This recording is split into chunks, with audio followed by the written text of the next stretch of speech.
Hey everyone, welcome to part 2. In the last video, we saw how to edit a digital stamp, and in this video, I'm going to show you all about cut lines and everything to do with that. All right? So first things first, we're going to go over to the cut settings window. Okay, it's right next to the silhouette picture. Okay, now as you can see, all the cut lines have been highlighted. What we want to do, highlight the image and hit no cut.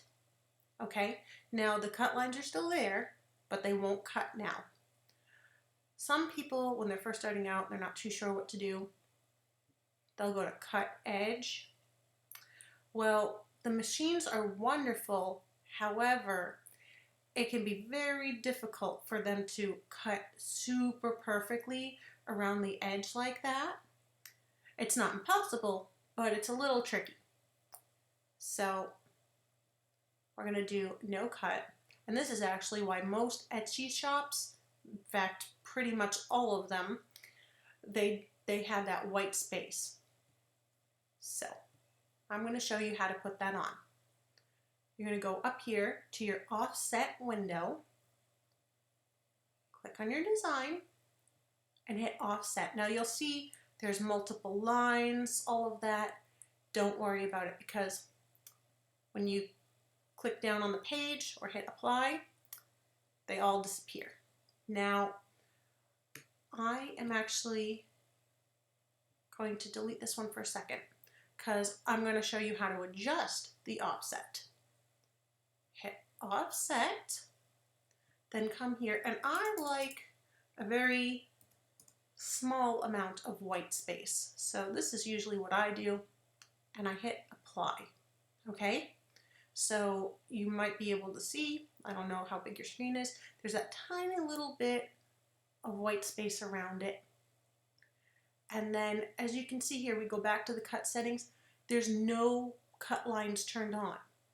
So you want to hit cut edge, and that turns the cut lines on. If you have already clicked off and you're having trouble not clicking the inner design, I find it helpful to just hold your mouse down, slide it over, and the first thing it touches is going to be that cut line. So there you go. And you can make sure to get the cut lines that you want, the offset cut lines, and not the inner design. Okay, now just for the sake of being able to see clearly, I am going to just do big offset cut lines, okay, and show you a little trick.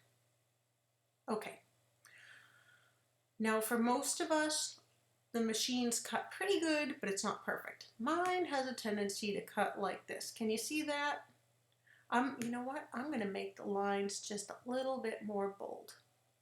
I'm going to add a weight to the line so that you can very clearly see what I am talking about. Okay. Oops. I am doing the wrong one. Forgive me. Okay.